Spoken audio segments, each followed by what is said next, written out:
ចង់លេងជាមួយគេខ្ញុំចង់លេងជាមួយមិត្តភក្តិឲ្យខ្ញុំលេងដែរបានទេខ្ញុំឃើញគេញ៉ាំខ្ញុំចង់ញ៉ាំដែរឲ្យខ្ញុំញ៉ាំដែរបានទេខ្ញុំចង់ញ៉ាំជាមួយគេ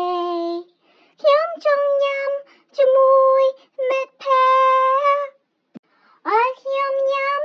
ដែរបានទេខ្ញុំចាំខ្ញុំលេងជាមួយគេ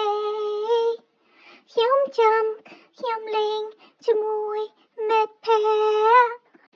ខ្ញុំចាំខ្ញុំញ៉ាំជាមួយគេ